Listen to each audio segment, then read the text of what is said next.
What's up? What's up? What's up? Okay.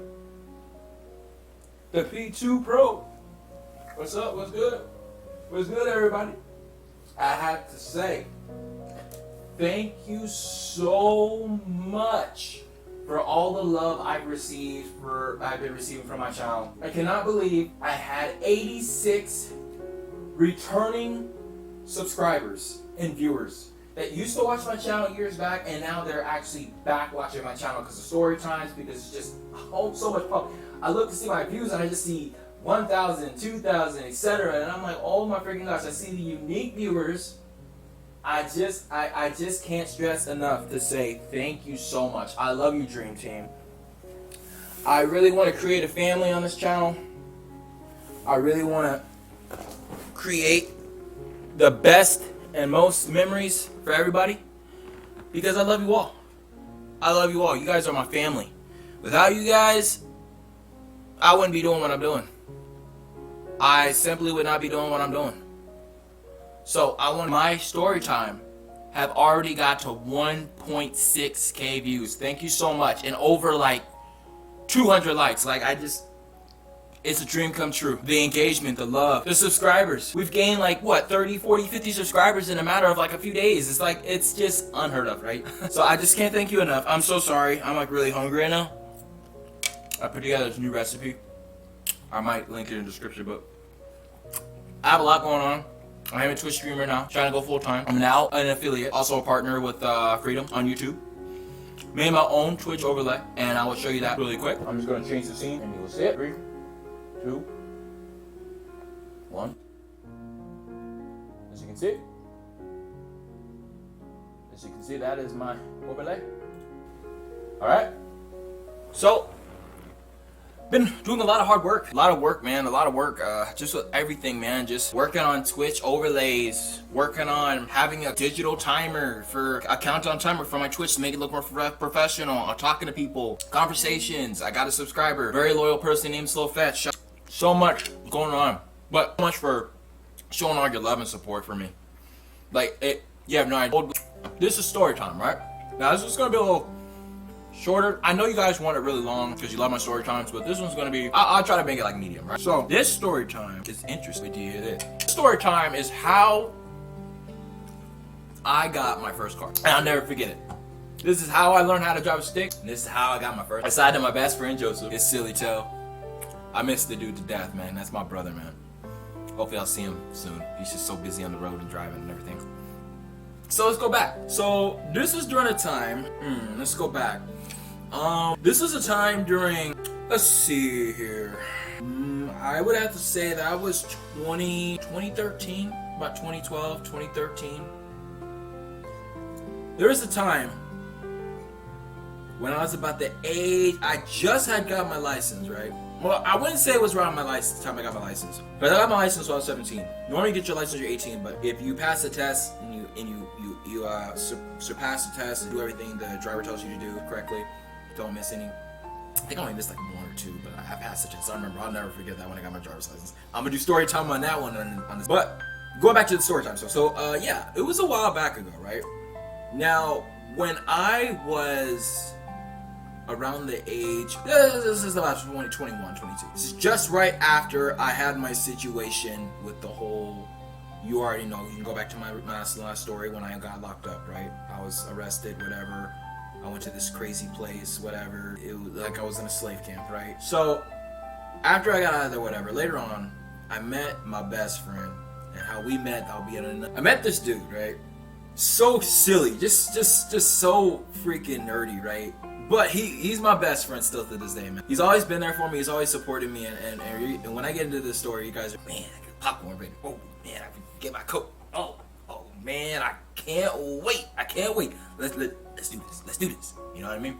It's like when you're so hyped up and you're ready for like one of those levels, and it's like one of your favorite levels, you're just so pumped. Oh my gosh, let's do this, man. Let's do this, yo. Let's go. Let's do this, bro. You know what I mean? I'm kidding. Too much humor. I'm so freaking nerdy, dude. If I had glasses right now, I'd be looking like Steve Urkel. Getting ahead of myself. Oh yeah. Anyway, so going back to the story. I knew this I knew my best friend, right? His name is Joseph. Bell's last name. Joseph, right? There's a time when he had met my parents and stuff like that, and we became best friends. Later on down the now, my brother had already gave me a car, but it was this. I'm thankful, but it was a car, that piece of junk. Like, you couldn't really. But it was my first car, so I was so happy when I got it because my brother gave it to me, and I love him for it. So thank you. Anyway, later on down the road, I remember I was going on Craigslist. Me, my best friend, Joseph, were like, dude, we gotta get you a car, bro. Like, we gotta get you a car, dude. You can't be just like living at your parents' house all this time and not doing anything with your life, going to school, trying to get good grades, trying to, get this girl, that girl. And at that time, I did not have a girlfriend. May I repeat? At that time, I did not have a girlfriend. I have one now, but yeah. But before, I didn't have. And that'll be another story. So many stories. So anyway, I don't want to get. I don't want my fans to get off. Like, I don't want to get. Okay, so back to focusing seriously. So there was a time where, like I said, I met my best friend, right, and we were going on Craigslist. He's like, bro, you gotta get a car. You've got to do something, man. We gotta get you a car. You gotta go back to bro. You gotta get a car. So I was like, oh man, you're right. So at that time, I was working. I believe I was working at. Where was I? Saving some money. I think I was working at Burger King. And I was working for them and loved my job there. It was great, everything. I was really, really good. Really hard. I was making some pretty good, decent. My manager's I'll never forget her. I loved her so much, man. She was so freaking awesome, dude. So freaking awesome. God bless her heart. But anyway, whole situation. So yeah, I remember I was working for her, and she was just always trying to give me the best checks and stuff like that. And I was like, you know what, let's try to get you a car. So I was working extra, long day shifts, whatever, 10 to 5, sometimes closing 10 to 7, normally I was working 8 mornings, so I was like 8 to 5, etc., 8 to 12, or 8 to 2, or, etc., right? So, the long extended times, right?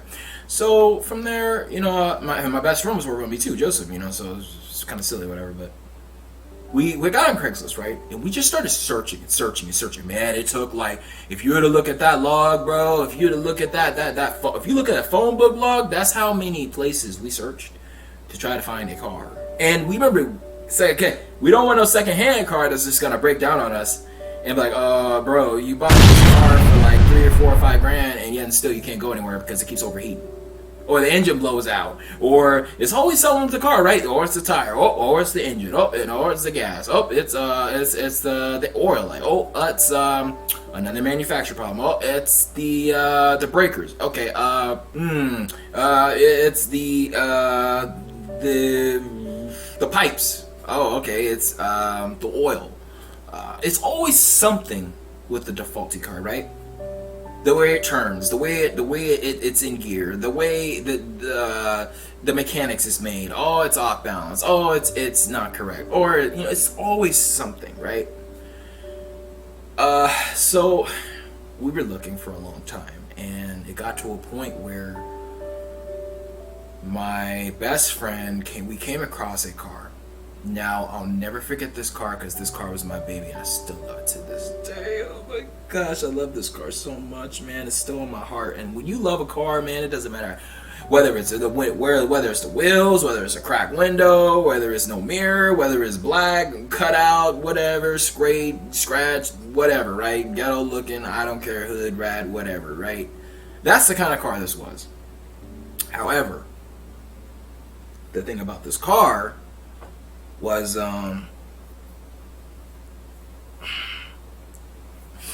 when we searched it up, the owner was racist. Now, let's get straight to this.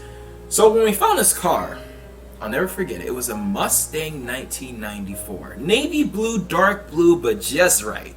The top hood was like the sunroof was like black and gray, but everything else was like nice, like blue, like navy blue, dark blue, like one of my favorite colors, right? Besides green, you already know. If you know the P2 Pro, green is my favorite color in dark blue. All time first, right? So I'm sitting there and I'm talking to my best friend. I'm like, bro, like, yo, let's go check out this car. He's like, bro, this is all the way in Compton. So the car we got was like near Compton toward LA. Like, it was in a bad place. This was a ghetto area. And I remember at the time I saved up about $700, something like that. And my best friend is like, hey bro, let's go get this car, dude. Let's go check it out, man. And we, you know, sometimes things are too good to be true, man. You go to a place, you end up getting set up, man. You get set up, and you don't know what way to look, where to go, what's going on. What's happening? What were you doing? And you get set up, and the guy takes your money and is gone, right? That's what you don't want, right? You don't want to be in the hood. You want to be in some ghetto area, knowing that you are, you're damned, right? That you know you're just gonna be totally right. But yeah, so we drove down there. And of course, we used the car that my brother gave me or whatever, and it barely got down there. But I remember we were all the way on down there. I was so excited and pumped for this car. I was like, man, I'm just gonna have a fucking car, man. I'm finally gonna have a car, man. Like, you know what it feels like to go without a car for so long, dude? My parents never supported me for nothing when it came to a car. Never, ever, ever, till way later on. It sucked, dude. I had to get my own car. The only person to help me with a car is my brother. Besides that and my best friend, I had no car, right? So finally, after saving for months and months and months at a time, for years and years and years, not turning till, I think I was like 24 or 23, maybe 22 till I got my first freaking car, dude. It was ridiculous, dude. It took forever for me to get my car, dude, because no one wanted to help me. No one wanted to put money towards the car. I had to save up my own money by working hard, sweaty hours, day in and day out, knowing I sweating like a dog, right? Drenched in sweat like a freaking pool, right? Oh my gosh, it was deep. Anyway, that's what it was like. It was really hard on me, man, and my best friend was there for me. That's why he's still my best friend still to this day, because he's just been always there for me. He's never set me up. He's never betrayed me. He's always been understanding. He's always been cool. He's always been tight. He's always been that dog to just be, yo, bro, I got your back. You know what I mean? So, yeah, we're driving down there, man, and when we finally get there, I remember I had to, you know, transfer the funds or whatever, because at the time I was at a credit union, so I had to get the money out. And I remember at the time they wouldn't allow a certain amount of money I could come out of my account. So I'm like, oh no, man, like, I don't know what's gonna happen. And they allowed me to get a certain amount of money out. I think I got it like $600 or something. And we tried to push to get an advance, but they were closed. So the most I could get, I think, was like 600 or something like that. So I had about 600 cash on me, right? So we pull up, right? We get to this guy's place. Now, I remember looking at this dude. Talk about roasted. This dude looked like a muffin head baked apple, right? His head was the shape of a crooked muffin. You know when you get a muffin and you cook it too long and it gets overbaked? That's how this guy looked. Except at the stem, if you had like a stem and you know an apple that goes up like that, this guy's head looked like a wild bush that was out of control. You know when you gonna mow a lawn, you got bushes everywhere, bushes here, bushes here, bushes here, and the whole place is just a mess. Like a bird nest. Like his hair was like a bird nest. Yeah, like little twigs, little tweeds, and the little sticks in his hair. Yeah, like all this dusty dirt. Yeah, like freaking looked like a rat was crawling and living up in there. I'm not trying to roast anybody, but that's how this guy was. This guy was ghetto as, but he was a douchebag, dude. This guy was a douchebag. So I was talking to this dude. We were talking to him. He's like, hey man. So we saw the car online. It was like for $950, close to $1,000. The guy's like, hey bro, we could do $950. Do you have the cash? I was like, I only got $600. He's like, bro, that's not gonna cut it, dude. Where's the $400? Where's the $300? Now this guy is a jerk, right? This guy's a jerk. All he cares about is money, man. He got this car from a freaking auction, and it's all bent up and all this stuff. And I remember when I saw this car, I gotta tell you, when I first stepped inside, man, the back and the rims and the outside was brown, dude. It looked like one of those nice leather convertibles, but like polished off, like just to perfection. Like the smell of the car smelled like cigarettes and smoke, because he smoked a lot. This guy was a smoker big time. But I just remember just getting in that car, and it reminded me of my Aunt Lo. It reminded me of my uncle Uncle Hal and my Aunt Lo, when I used to get in their stick car, and they always had that car smelling like smoke. And I don't know what it was, but it's something I liked about it, because that when I smelled that scent, it just brought back those memories. And you can go back on that previous video I did on the last story time about how I learned how to swim, or almost drowned. But I remember that, and that scent, that fume that went through my nose, it just reminded me exactly like what it was like when I first met my uncle. Even when I was a young kid, I was like 2 years old, whatever. I didn't know better, right? I was a little kid. And I remember every single time my reward was going over their house with the cousins and everything. We're all playing our games and stuff like this and getting everything, marshmallows, this and that, walks and going on vacations, this and that. I remember that, man. I just remember how excited I was when I used to get in my Aunt Lo's car, and it was a stick shift. And I'll never forget her Saturn, man. I love the sound of that car. It's like,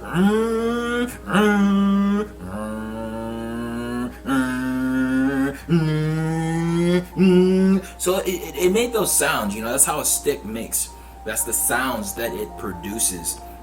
Whenever you have a car in gear, when it's the first gear, you always shift. And it's the clutch. The clutch is the main base of how you drive a stick. You have to have the certain amount of pressure on the foot when you're pushing on the clutch. And if you release off the clutch too early, the car will stall and it will stop. And if you do it too fast, it'll stop. So you have to do it just right. It's just that sweet spot every time. You give it enough gas. If you don't give enough gas, it'll shut off. You give it just enough gas. So that's what happened. And I remember just her letting off the clutch and stuff, and we were at a place, and I remember that smell. So it goes back to the story, as I was saying. When I got in this car, that's what I sent. That's what I smelled, and that just reminded me of happiness. Because I just could just think back in my head. Man, I remember those were the good times. So I remember I got in this car, and it was a stick. And at first I thought it was going to be an automatic, but we didn't know it was a stick. I was like, and my best friend's like looking at me. He's like, bro, this is a stick, dude. You know how to drive a stick? I'm like,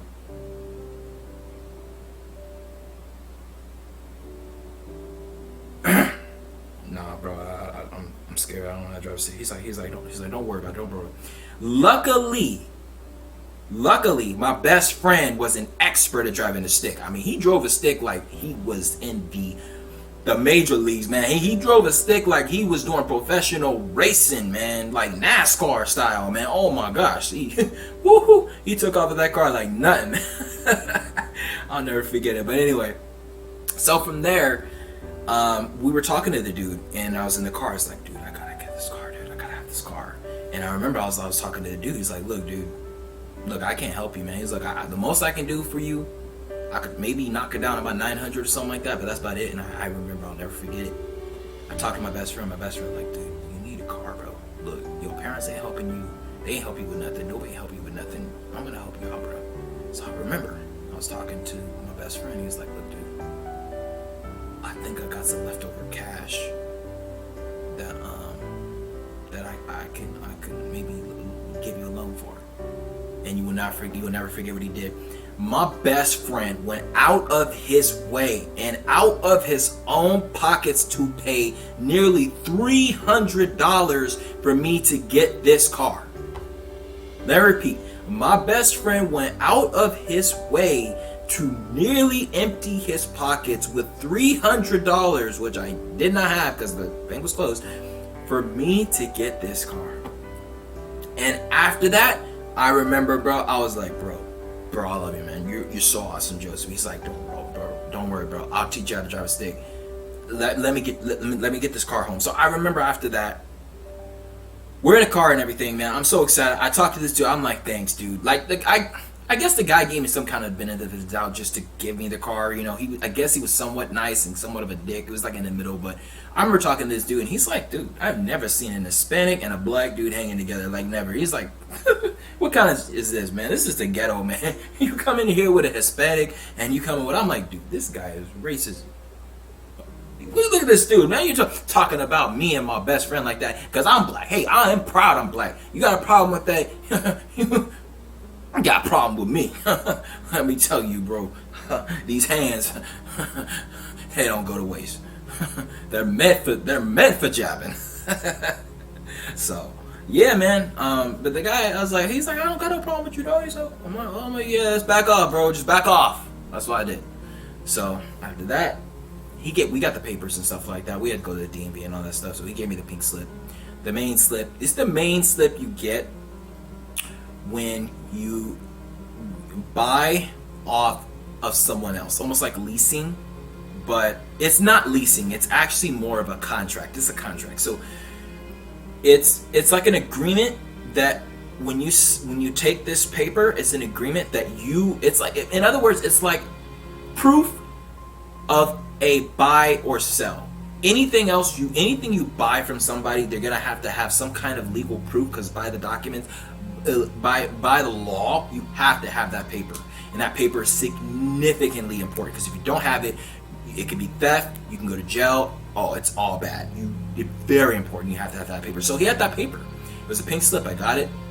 And then my best friend drove the car back. I remember I was driving my car, he was driving his car, and I just remember just trailing him, and dude, he was just gone with that car, and I was like, how are we gonna get home? He's like, just trail me. So he got in the car, we took off, and there we are, we're driving on the freeway and everything, and I'm on my way home, and I'm so excited, man. I got my car, but here I am. We finally get to my house, I tell my parents, I tell everybody, and they're like, dude, they're looking at me like, dude, was this car stolen? Because it's all in bad shape. The freaking windows are cracked. It got no mirrors. It's like freaking looking all ghetto. The seats are ripped open. Freaking the top of the freaking roof is all like stained, and you could just, dude, it's just, this was a ghetto car. It looked like it was definitely a car you got from a auction, but I loved it regardless. So I remember we were talking, and Joseph had my back. He's like, dude, this was not stolen. We bought this from somebody on Craigslist. So that's what happened. So we talked to my parents and stuff like that. They were happy for me, whatever. So after that, we went to the DMV, and they put it in my name, and I got my car. Then after that, of course, I had to learn how to drive a stick. So this is actually how I learned how to drive a stick. So after that, my best friend, he was busy and stuff like that working, but there was a time where my best friend literally stayed at my house for a couple months, because we're boys, we're like brothers, right? So my family still loves him, still to this day, like family. He is family to us, and he's my family, you know what I mean? Like, he stayed with us for months and months at a time, because we were just helping him out, and he helped me drive a stick. He helped me, get in this car and stuff. So I was like, bro, we got you, man. So he was family to us, food, whatever. It was open to him. So he, every now and at the same time he's living at our house. He was trying to get a job and stuff, and he did. So we were working back and forth. We were living together and stuff. He was at my parents' house and stuff, and we stayed there for. So during that time, he was teaching me how to drive a stick. And I remember we would always go to the parking lot up by the Saddleback School, and I would practice there. And I remember when I first got in this car, I was so scared, and he was just trying to show me. He's like, bro, turn on the car, but make sure you depress on the clutch and give it you have to hold down the clutch and turn on the ignition in order to start the car, and make sure you're holding the brake, because it will stall. Okay, so turn on the car. Next thing I know, he's showing me about the RPMs and how they have to have a certain pressure. And when it builds up to a certain pressure, that's when you have to release off the clutch very slowly and gently, and time it just right, and push it and give it a little bit of gas. And I kept stalling and stalling and stalling. And I remember one time I was like, I just got so frustrated, and it was an ongoing process. This took me literally over like 3 months to learn how to drive a stick, because it was just so hard. And I remember just looking back at him and how he was driving, and I just, one day I was like, you know what, I'm gonna learn how to drive a stick, and I'll never forget it, man. After that, dude, I remember after so much practice and just learning, I think something finally sunk in. We finally were at the school, and after that I was driving. I finally left the clutch and gave it a little gas. I was off, got the first gear, okay, clutch in, second gear, clutch in, third gear, clutch in, fourth gear, clutch in, fifth gear. This car only had about 5 gears. So it was one of those old modern cars, so you couldn't really see the numbers because it was so worn out, but you just have to kind of just know the feel of how the directions of where the clutch was going, the stick was going, the main stick, the manual stick, whatever. So yeah, so that's what happened. And after that, he's like, bro, you got this, dude. If we die together, bro. Best friends for life, bro. Homies for life, bro. We got this, man. Let's get you going. So I remember, man, I was so scared, man, and that was the day I had to drive home. He's like, look, bro, it's all you. I'm right here with you. Something happens, it's in your control, but I'm here. So I just closed my eyes. I took a deep breath. I was like,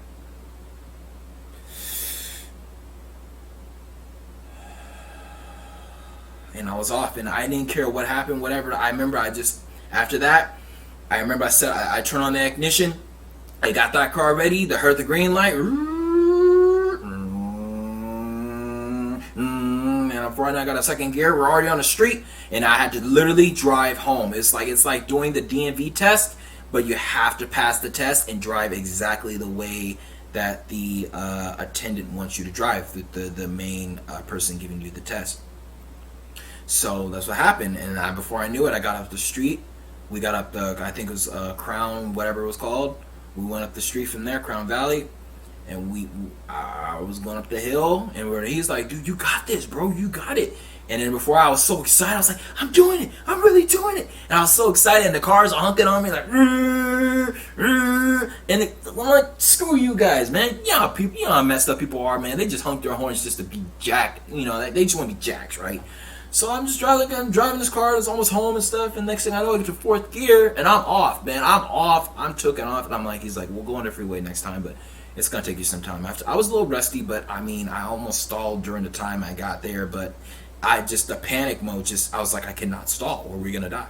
So before I know it, we got up the hill, I drove home, and my best friend gave me a hug. He's like, bro, I'm so proud of you. Everyone was so proud of me, and that's how I learned to drive a stick. And that is how I got my first ever 1994 Ford Mustang car. I'll never forget it, man. And I'll show the description of what it looked like and the time and all the things I had to go through when I got this car, because it was a pain in the, you know what? It was a pain, boy. It was a pain. But you know what? It paid off, because now my new car, I call her Lisa. I love her so much. $20-something thousand, maybe more. Driving my dream car, and guess what she is? A stick. Stick, baby, you know. And when it comes to things, not everybody knows how to drive a stick, so you want to go ahead and die, be my guest. You don't know how to drive a stick? You're gonna have some problems, buddy. You're gonna end up losing your life. So don't be stupid. I encourage the people out there, stop stealing cars. Stop doing these bad things and do right, man. Karma is a bee, and it's gonna come back and strike you in the. All right, it will, dude. People work hard for what they have. People work hard for their cars. People work hard for their homes. Why go and steal, man? You're such a coward.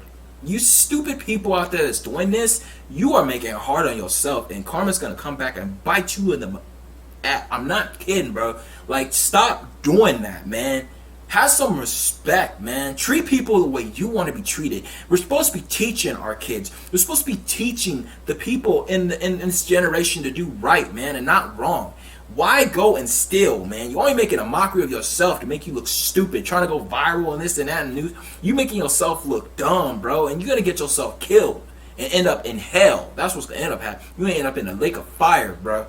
You're going to end up in fire and burning in all eternity, because that's what it says. Thou shalt not steal. Right? Don't be stupid. People piss me off at that crap, coming up in here and stealing people's hard-earned money, stealing people's hard-earned belongings, man. Yo, broke freaking piece of garbage.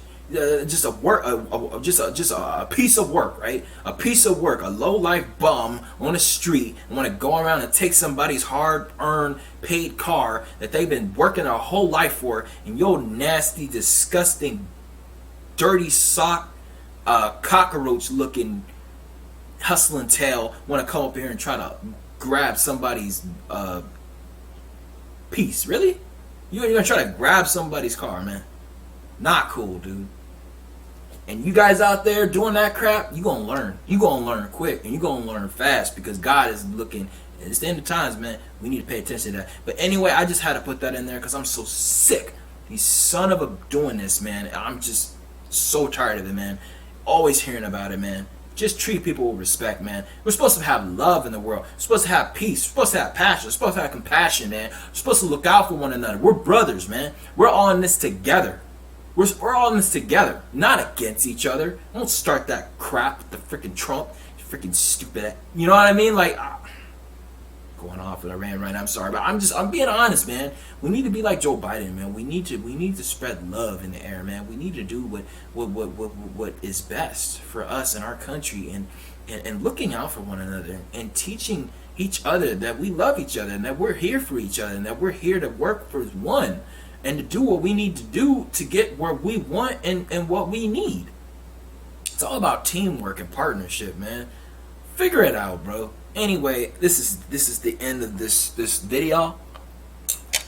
I hope you guys enjoyed story time. I'm going to continue doing these. I love you guys. Remember, if you're doing it in a damn from, take it seriously. Don't mess around. With time, patience, and focus, you will succeed. I'm the P2 Pro, also known as the Twitch name, the P2 Pro. Go check that out. Streaming every Monday, Tuesday, Wednesday, and Thursday around 6 o'clock to about 9. And I released my new single, Dear Grandma. Everything else, found my social media. Like I said, takes enough time and patience, you will succeed. I'm the P2 Pro. I'm out. Peace.